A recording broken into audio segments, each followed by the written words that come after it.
Welcome to the Selling in the Motor Trade podcast, in association with Simco Training. This is the weekly podcast where we share best practice, tips and ideas on how to sell more cars, improve your service department, and generally put more profit into your dealership or dealer group. I'm your host, Simon Bowkett.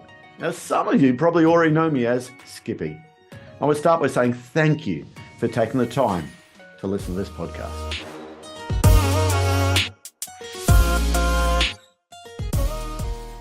Hi, welcome to another episode of Selling in Motor Trade. Today I'm joined by Neil Carrahar again, because we went off on a conversation last time and it went on and on, so we thought we'd better break it into a couple of episodes. So Neil, welcome back to the podcast. Hi Simon, great to see you again. So let's get more nitty gritty. I want to get into this, okay? What's high standards actually look like? So it's Tuesday afternoon in a dealership. Yeah, I'm going to pick Tuesday afternoon because it's just it's not Monday morning first thing. It's a Tuesday afternoon.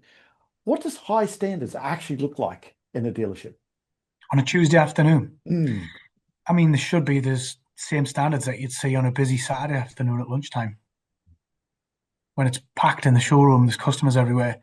If the standards are always there, and what I mean by that is they are genuinely always there, your customers are always going to get a great experience. Your sales process, your customer experience, your compliance process, it's always going to be there because of consistency. And in our industry, the consistency element is under so many pressures from external forces. You've got training courses, you've got sickness, you've got annual leave, you've got all sorts of reasons why team members in sales and after sales aren't present for all of those pressures. And it's making sure that what processes we have in place remain robust and in place, even when it gets a little bit tougher, when people cover becomes under pressure, workload because of customer demand brings pressure. And it's making sure that we just don't take those shortcuts, because those shortcuts, we think we're saving a little bit of time, and what we're really doing is cutting margin off without realizing it until later when we do the accounts review. Okay. So let me ask you then, why do so many managers out there, they know exactly what to do, okay, but they still fail to hold the line, so to speak? I think it comes back to the point I made a moment ago. I've met some truly incredible people in this industry in the 20 odd years I've been in it. Some absolutely fabulous, amazing people in this industry. And so many of them know exactly what to do to a very high level, execute and deliver. And then, the real world arrives, as in the pressures of Bob's off sick, Sarah is on holiday, somebody else is on paternity, somebody else is on a training course, and all of a sudden our team of 8 people is down to 2 or 3 after some day off pressure. And it's where it always seems to become a challenge is when the manager starts to panic. Actually, we haven't got enough cover for this, right? No, don't worry about second facing him. Just get the reservation, get the car off sale, and we'll get the business manager to pick it up on Thursday when he's back. Yes, with intention, that is the plan. Usually the reality of it is that will catch it up later, but it doesn't arrive because Thursday arrives and its own pressures come with it as well. And that's where the money gets left on the table. It's just, don't save the 30 seconds now just because you can. It's just, let's just keep the standards high, stick to the process properly, and keep the GP in the till. Neil, is it the difference almost between managing performance versus managing behaviors? Because I suppose behaviors on that Tuesday afternoon, that's a behavior that person's going to do no matter what's happening, who's off, sickness and blah, blah, blah. Yeah. Managing performance, it's, well, we got the money in the till at the end of it. Can I get your views on the difference between managing performance versus managing behaviors? Well, let's think about that. The behavior creates the performance. So if the behavior on a Tuesday afternoon slips, what you've got to remember is that salesperson now knows that manager is going to let that happen again. Yeah. And the sharper salespeople, there's a lot of them out there, very, very great salespeople. I remember that Bob, the manager, let me just get away with not talking about funding options and products that time. And I'm in a hurry here because I've got a handover due in half an hour. I'll go to Bob for a deal stack on that one again. And all of a sudden, the lack of integrity in the management team, or the consistency of the integrity of the management team, becomes an awareness in the sales team. And those sharp salespeople that want to cut the corners and know which manager, if they've got a choice, they're going to go to. And all of a sudden, they're gravitating to the one that they can control better than the customer. Mum goes, if you don't get the right answer from mum, you get it from dad, and vice versa. And absolutely that, yeah. Absolutely that happen in dealerships. Yeah. And by the way, when we were both selling, I knew exactly to go and speak to Rex Keane at the end of the month when he's trying to get to a quarter. And I work harder on selling the deal to him than the customer. I suppose did exactly the same. Top salespeople will do that, won't they? Yeah, they will. Yeah. It's just the way it is. And it's being wise to it, aware of it, make a joke about it that you know about it, and keeping it under control.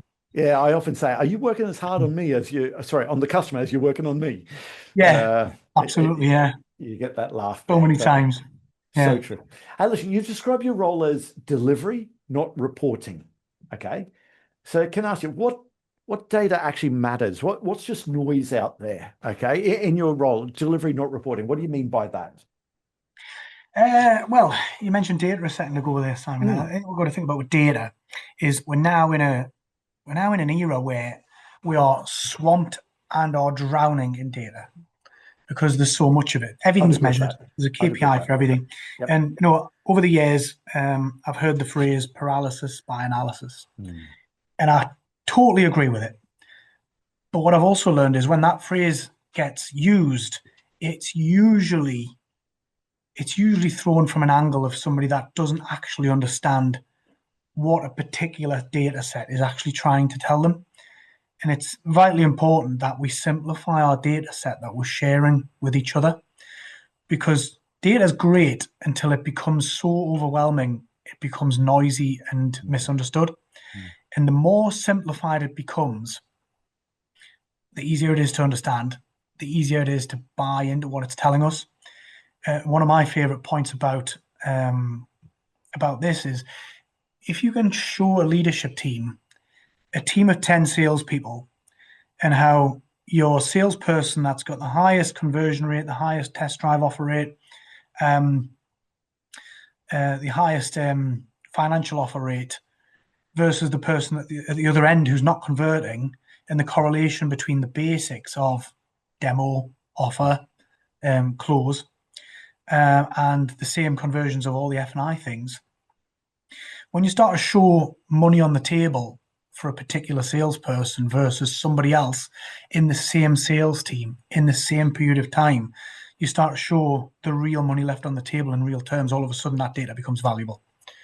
And all of a sudden, it's not paralysis by analysis anymore. It's just understanding that actually we need to spend some time with Peter, the salesperson, understand why he's not getting people out in the car, bums on seats, drive around the block. Why is he not involving a manager to first face that customer beforehand? Why is he not involving a manager at second face at offer stage? And sometimes there'll be reasons why those things are happening. But there's always reasons why they're happening, but there's sometimes, really, some valid reasons. Understanding what the challenges are and overcoming it together. But when you see a span of performance in the same sales team within a period of time, let's just say a quarter, and you've got somebody performing brilliantly and you've got a number of others that aren't, that's usually a great big indication that management second facing isn't what it could be.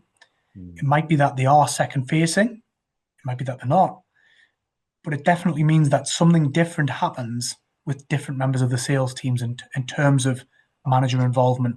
So when you see that big delta, it's vitally important to understand what's the leadership team doing from a second facing perspective. How effective is that second facing? What does it look like? What's the quality of it like? And you'll start to close that delta in performance very quickly once you understand what the challenges are. Okay. So let's, again, I want to deep dive on this one. What's one metric that most dealerships, in your view, track poorly or completely misunderstand it? Because I love this idea of paralyzed by analyzing. Is that Paralysis by analysis. love that? Love that. Yeah. Okay. Mm-hmm. And I see that all the time. There is almost too much. So on a deep dive, what's the one metric that most dealerships, in your view, is misunderstood or tracked poorly? What's spectacularly misunderstood is finance renewals and retained customers, because there's so many different ways of measuring it. There is manufacturer partners that I've worked with that measure the rolling month, the rolling 3 months, the rolling 6 months, and the rolling 12 months. That's paralysis by analysis. Which KPI do you actually want to measure? 1 month's probably too short and volatile. 3 months probably tells you a story, as does 12 months. Let's look at 2 measurements instead of 4 and start to make some sense of what it is the data is trying to tell us. If your 12 months renewals data is strong and your 3 months is poor, that's indicative that your recent performance in that area has fallen. Let's get a hold of it quickly. You might look at a 1 month reduction in renewals performance, and it might be because it's February or August, the month before plate change. Well, yeah, of course it is. So there's, seasonalization to factor into shorter term data. Coming back to the overall question, when you start to look at renewals performance, people go, oh, it's just what the manufacturer wants to drive. And I remember having a team of general managers in a conference suite in Leeds a few years ago now, and some fabulous general managers in the room. And I asked the group operations director, who was always in the room, I asked, could you not speak for the next 20 minutes? I don't want you to interject. I want you to stay out of what I'm going to do. And I'm going to prove a point. And I pulled the flip chart up. And I went to the first person, span a Coke bottle around, first general manager, Gary. Whoa, spun a Coke bottle around. What are we going back to my childhood days? An old-fashioned game of spin the bottle to randomly pick the starter. Okay. There's a chap called Gary. I says, Gary, tell me, what's the most important thing about renewals? And he went, selling a car. I went, brilliant, great. And I put a little chalk mark on the board. I went, so that's a revenue stream, innit, Gary? We've sold a car. Brilliant. What else have we actually sold? The room's in silence. I says, come on, spin it again. Right, Peter, what else have we sold? Well, we've sold a finance case as well, Neil. Right, great. What else have we caused? What else has happened? What other revenue streams have we got? And they're thinking. I was, right, spin it again. Let's go again. What else have we just created? We've got a go again part exchange, Neil. I went, brilliant. So we just bought some stock that we supplied originally. That's the best stock we're going to buy. What happens now? Well, we're going to prep that. So who preps that then? Workshop, right? Workshop's going to sell some hours to the sales department, and the car needs some oil filters, air filters, oiled pollen filter, aircon, regas, whatever. Where they're going to go for that? They're going to go to parts, and they're going to sell some parts. Brilliant. What do we then do with that car? We put it on the used car display. Great. We sell it, and then 40%, 45% of the chance of the time we sell another finance case. And probably an add-on product to both customers. There's 8 to 9 revenue streams every time you do a renewal deal with an existing customer off the database. Not 1, not 2. You might look at a used car manager that's not focused on used car renewals, but is desperate to sell the 90-day long stocker, non-franchise, that's still outside. That's a grand over market average on Auto Trader. And you're like, right, look, we're spending so much time on this car here. It needs to be aligned with the market. Meanwhile, you've got 24 people in the workshop tomorrow coming in for a service already. Have we sense checked? Have we done an equity sense check on these customers? Because they're our easiest wins right there. And all of a sudden, you get that launched successfully, and you really are winning. Love it. Absolutely love it. Okay. And listen, let's talk about training and coaching now. You've coached at every level, okay? And that's why I was super impressed when we first met about what you've done. And listen, in Simco training, we always say to everyone times up, teach us anything, give me some sort of coaching. I want to get a feeling for how people coach. And you absolutely blew me away with what you've done. So let me ask you, when you're coaching, and let's look at salespeople first, okay? What do the best salespeople consistently do that the average ones just don't? Okay, they show up. What do you mean they show up? Yeah. What I mean is they don't show up for work for the meeting and turn up. They don't turn up. I mean, they show up. And what I mean by they show up, they come in that day with the mind space and headset of, right, I need to get a deal today. Mm. I need to get yesterday's deal delivered. And I need to think about what appointments I've got for tomorrow. They're focusing on 3 basics all day, every day. I remember my early career selling cars. The first year of me selling cars, by the way, Simon, I was hopeless. I was absolutely hopeless at it. I didn't think I was going to be any good at it. And I did contemplate not continuing with it at one point. But when it finally clicked, what I realized I needed to do was get in the car every morning to go and sell a car. Mm. As obvious as that sounds, maybe that's not sometimes the headspace everybody has. We need to go to work, we're finding a customer to sell a car to, and we're going to make sure we do a deal. But we need to make sure yesterday's car's gone out and it's not sitting around the back for a week, because a deal waiting to go out's a deal waiting to fall over. But to answer your question, it's they show up as in every day. They're there every day to do a deal. They're there every day to do a handover. They're there every day to keep continually carving it out. And it sounds daft, but we do have people in our industry that don't do that.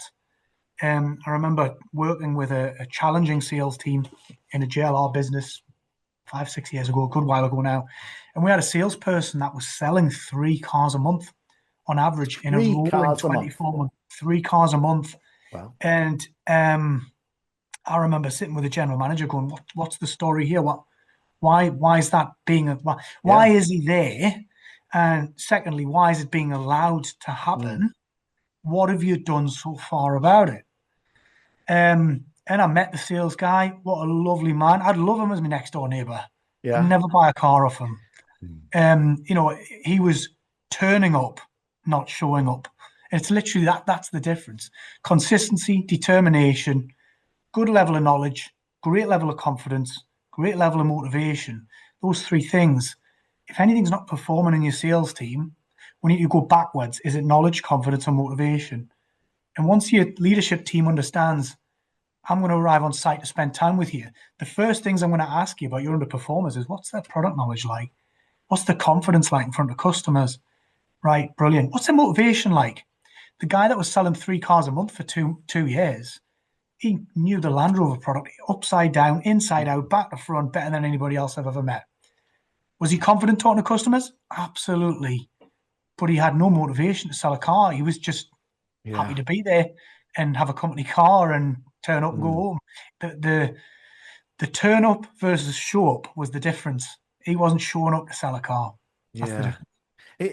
It comes back to mindset, doesn't it? I remember a similar thing. A man called Happy Horan, one of the first guys I worked with as a salesperson. And he said a few things to me. Lots of things. You know how you have these mentors along the way that you pick up bits from? Happy was definitely one for me. And he turned around and he said, Simon, do me a favor. Just always think back one day. Okay. Well, actually, before that, he said, Simon, you can't sell cars taking cars to the cleaners. You can't sell cars taking cars to the workshop. You can't sell cars taking cars to the compound, because I was a busy fool doing all this work for other people, going and getting the lunches for people and all that sort of stuff. So I always remember that one. But the other one, always think back just one day. And what he meant by that is, if you actually sold a car today, if you just think back and say, yeah, I sold a car yesterday, great, so now I'm going to sell a car today. Because if you think back, and I sold lots of cars for the month, he said, well, what happens is you'll get halfway through the month and you go, look what I've done. And you'll sit back and relax and sit on your laurels. But also, if you look back, 2 weeks, and you haven't done that many deals, you'll sit back and go, oh, what if I lost it? What if I haven't got it anymore? What if I'm not doing it? So he said, always think back one day. And who's the person I'm going to sell to today? That's all you got to do is who's today. And I suppose it's similar to what you're saying there. Don't turn up, show up. Because I got to tell you, I see too many salespeople who just turn up. They just turn up instead of showing up to make their day. Absolutely. And it comes back to that point about retention, customer retention. If we're not calling tomorrow's service department customers today, why aren't we doing that? It's such an easy win. They're already here. We don't even need to get them come in. It's the easiest call you'll ever make. While you're in, why don't we do an account review? It'll take about 10 minutes when you pick the car up from service. No obligation. See we are in your agreement. You never know. We might be able to upgrade you. Such an easy call. I love this. Don't just turn up, show up there. Okay, Mhm. don't just show up. Okay, don't just show Yeah. up. Now listen, I talked about podcasts. We're on a podcast. Clearly, I love podcasts. Otherwise, I wouldn't have started podcasts. And there was a guy that does the American version of Dragon's Den. I can't remember his name now, but it was Mark somewhere or other. And it's on a podcast there. And this guy, he knows people like Steve Jobs. He worked for Steve Jobs, I think. I might have this wrong. This is the point that everyone's yelling at their radio saying, I listen to that podcast. It's not. Yeah. Okay. And here now. But anyway, this guy was definitely worked for Steve Jobs in the past. And he said Steve Jobs had the amazing ability to separate noise from actually what was important. Mhm. Okay. And Yeah. he turned around and said, Steve Jobs, he said, was a horrible, horrible man to speak to speak to or work with. And I suppose he could say it because he worked with him. Now, clearly, I think the man's a genius for what he's built. Okay. Steve Jobs done it again and again and again. But he said, actually, he was just so focused on a few different things. Mhm. Okay. He would consider noise about how was your weekend? What are you doing? And where are you up to there? He was just so focused on get rid of the noise, just focus this, focus that. He said, there's only one other person I've seen that's got exactly, he calls the signal. Signal is what's going to make things work. And the noise was just all the other stuff. He said, the only other person like that now is Elon Musk. He Mhm. said, Elon Musk is almost 95% signal. Forget all Right. the other noise. Okay, I'm not interested in noise. It's just like, this is what we're going to do. Okay, he mentioned a story about when Elon Musk realized they were behind an AI. So he just turned around and said, right, every single meeting I'm going to have in this next month of July, whenever it was, is going to be AI. I'm not interested in anything other than that. Okay. Now, sorry, to be fair, that was Mark Zuckerberg who said that same thing. Okay. Yeah. He just turned around and said, it's that signal. That for me is when you said so many salespeople, managers just turn up and get involved Yeah. with all the noise all the time. Yeah. It's like, what's going to shift the needle today? Shift the needle is speaking to people in the service department, following up the customers you haven't sold, getting a bum in the seat, putting a deal in front of people and saying, should we secure that for you? And the top Absolutely. salespeople, they focus on that all the time. They're not Yeah. out the back having a cigarette, talking about Yeah. that football game and what Yeah. happened. Yeah. It's so true, isn't it?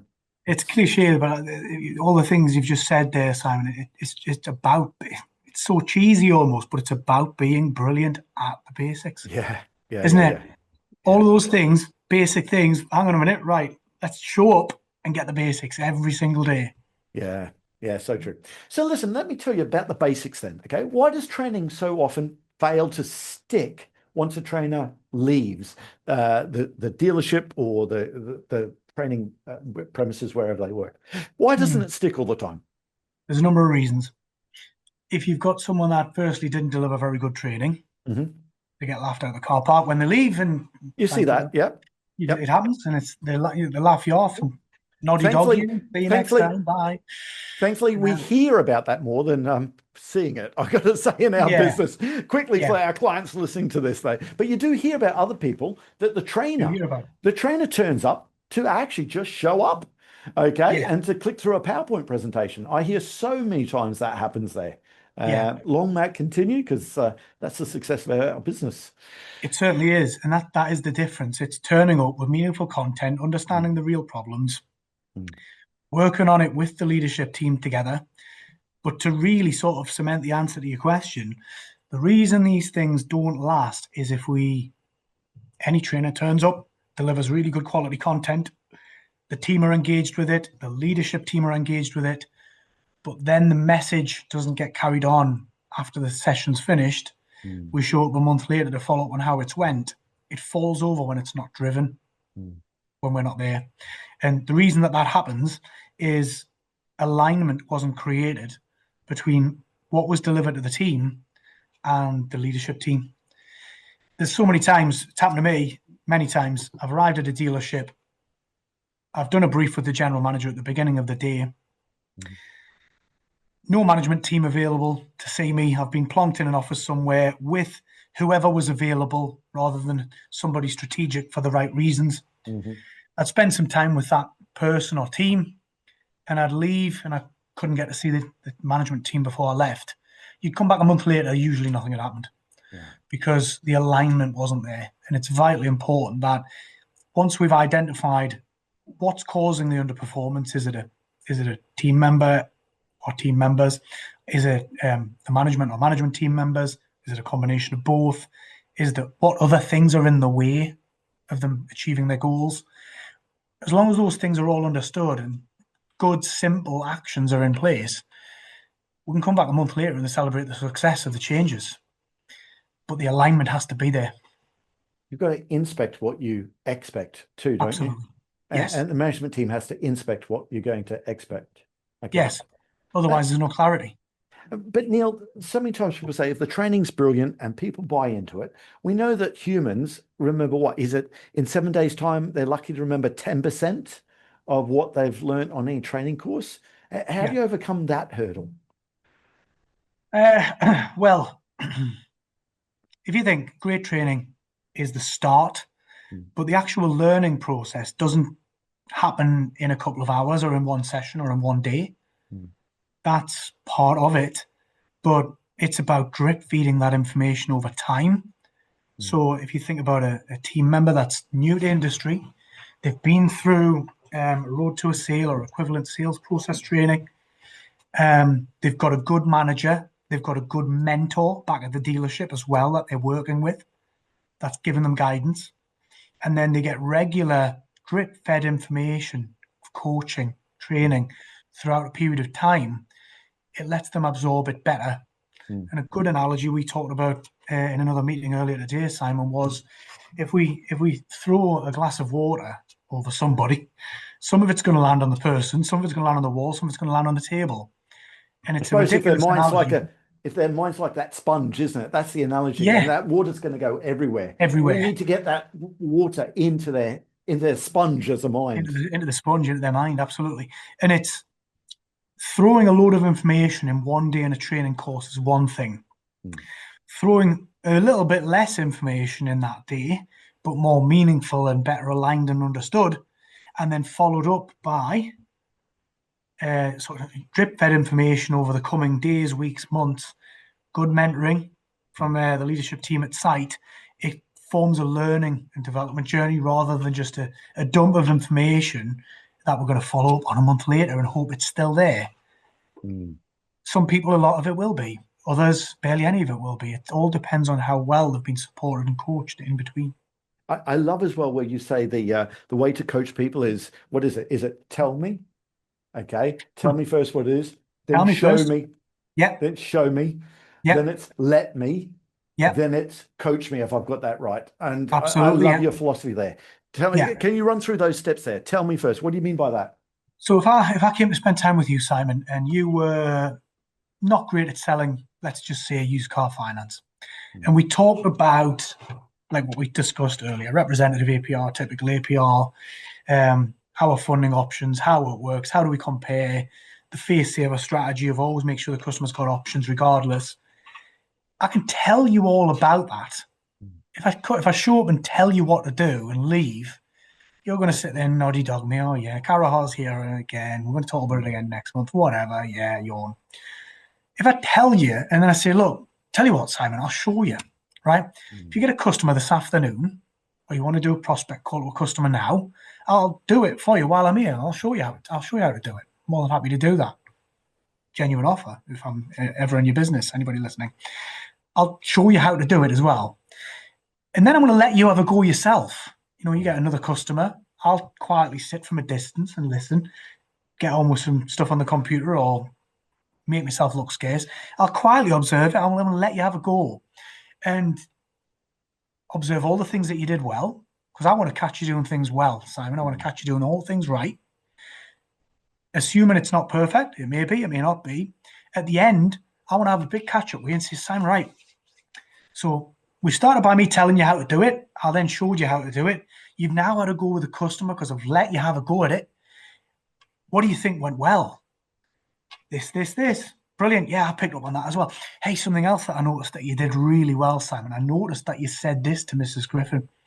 Did you see her reaction? Did you see how she responded to what you said? Yeah, I did actually. Well done. That was really well done. We never even covered that in the training. You've put that in off your own back. It was great work. If you were to get the same customer again tomorrow, what might you have done differently or better? And more often than not, you will get some really interesting answers. Actually, when I said this, she said that. Maybe I shouldn't have said that. Okay, yeah, it's not the end of the world, though, is it? What would you have done differently, though, if the conversation was happening now? I'd just swap that word out, or maybe say this instead, or do what we did in the training. That would probably work loads better. Brilliant. Okay, well, go and have another go, and we'll catch up after the next one. So it becomes tell me, show me, let me, coach me. I love It's those. just so much more robust. So it doesn't training so often just the tell me bit. And you see manufacturers do that all the time. Tell me, tell me, tell me, this is Yeah. all this. Yes. There's not the show me. There's not the let me. Yeah. Or you see, it's just the coach me. They just come and do the coaching bit at the end. Yeah. And are those 4 different steps there, isn't it? To Yeah. really It's a system. get training being sticky. Yeah. Yeah, it's really good. Really good. Now, listen, let's look forwards now, okay, to the industry where we're going. There's margin pressure out there, okay? After COVID, selling cars was shelling peas. We made a fortune, okay? Manufacturers have worked out where these semiconductors are now. They're producing more and more of these cars there, okay? So there's going to be margin pressure on there. We've got ever-changing customers' expectations, okay? We've got AI out there that customers can do so much more research before they even turned up. What skills will matter most for a salesperson and an after-sales or service advisor over the next, I don't know, 3 to 5 years? Okay. I think there's one standout skill that's not talked about enough with all of the things that you've just described there, Simon, and it's coachability.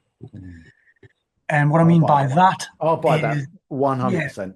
yeah, it's the mindset of we're in an industry now where change is happening on every front all at the same time. There's the move to electrification, there's regulatory changes, there's emissions change, pressures from emissions and what the government want people to buy. The industry's going through this, evolution of tech.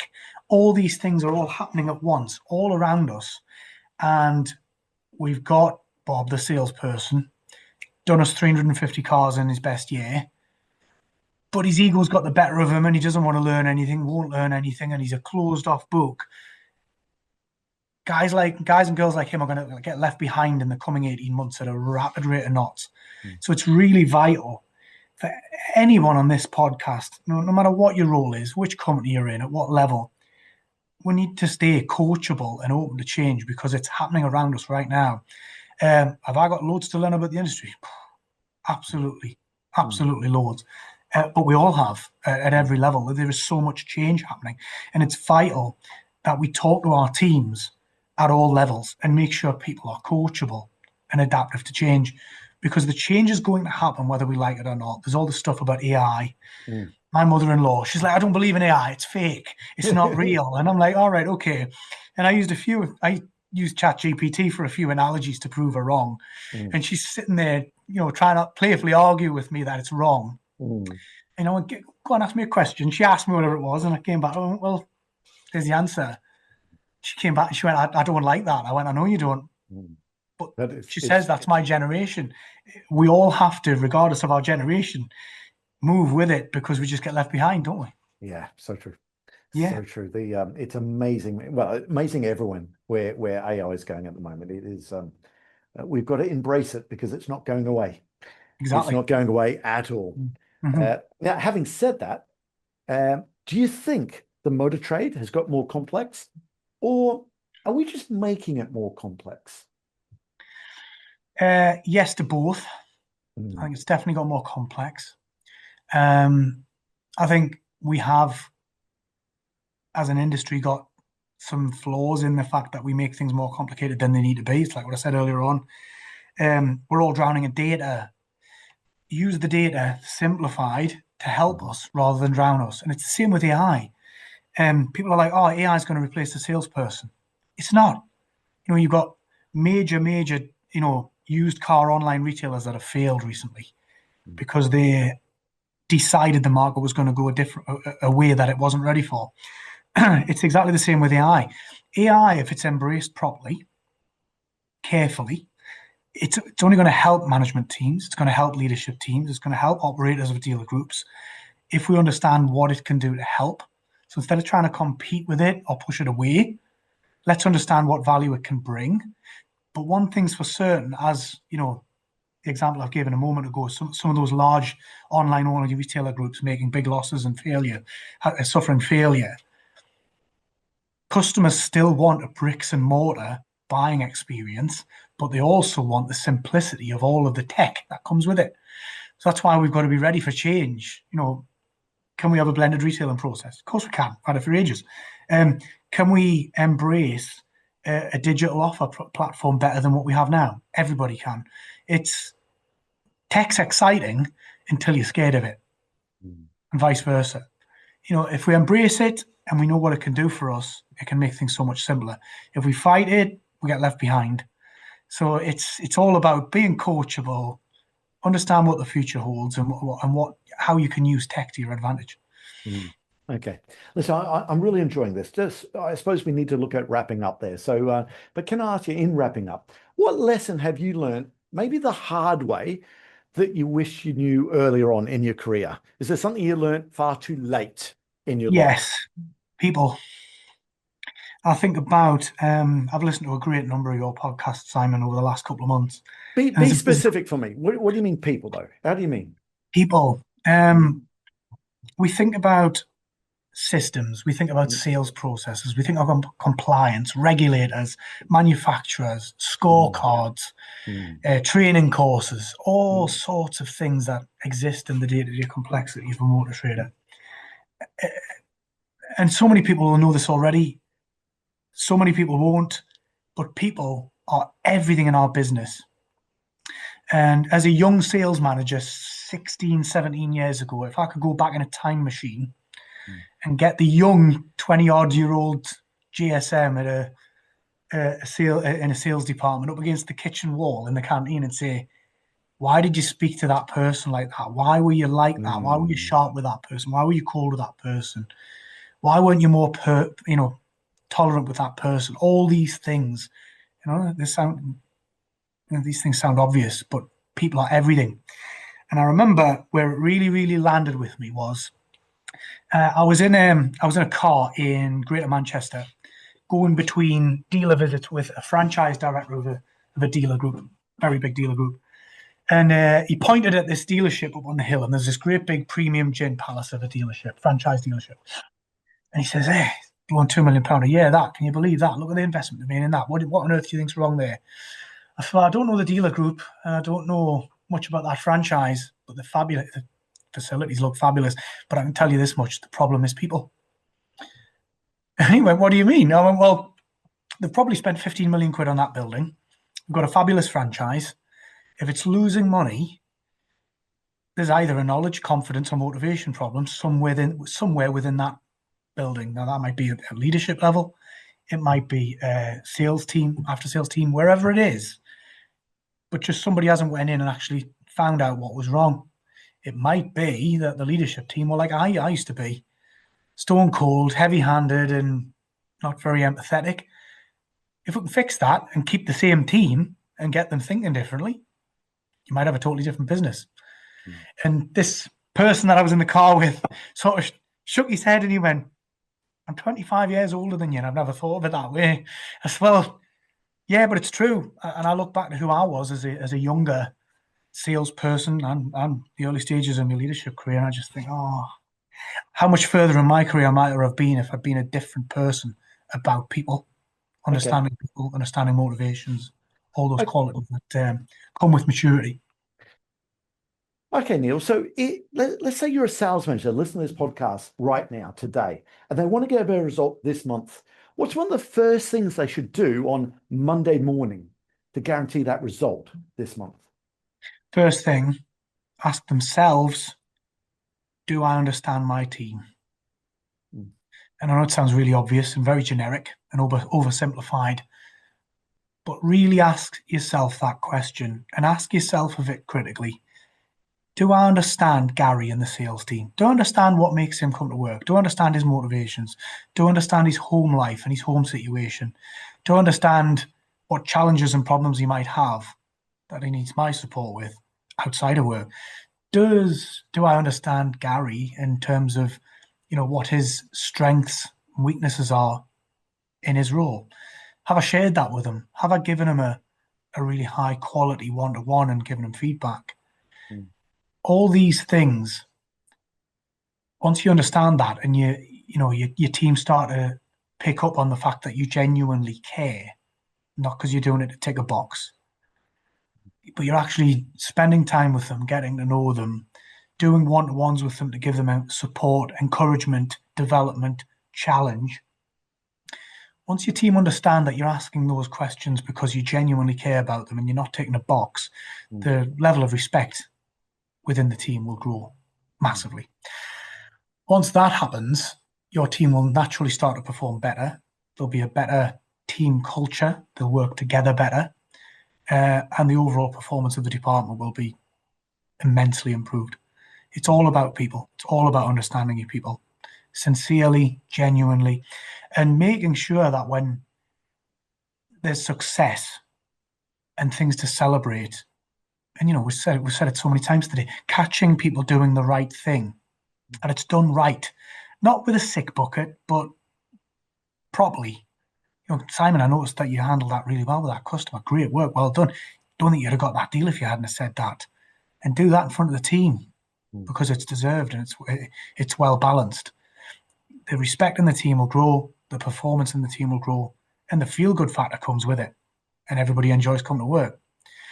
I remember a long time ago, somebody asked me a question similar to what you asked me earlier today. Why did you get in the car trade?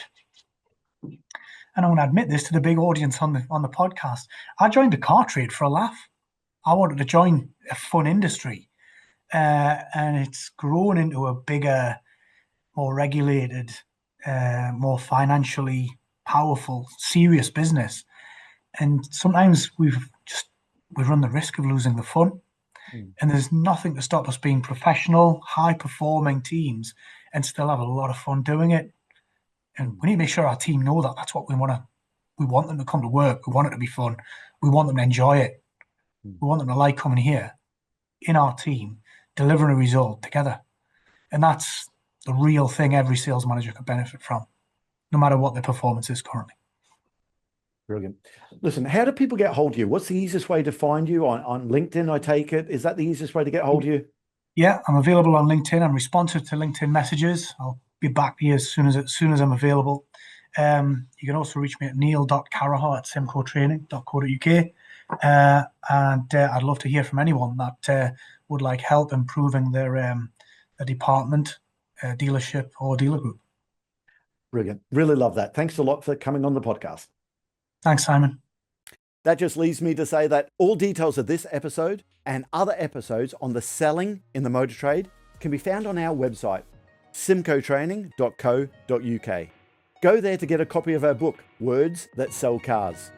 Go there to sign up to a free trial of our Sales Fitness online sales training program. Easiest way to get hold of me is Simon Bowkett through LinkedIn. Thank you.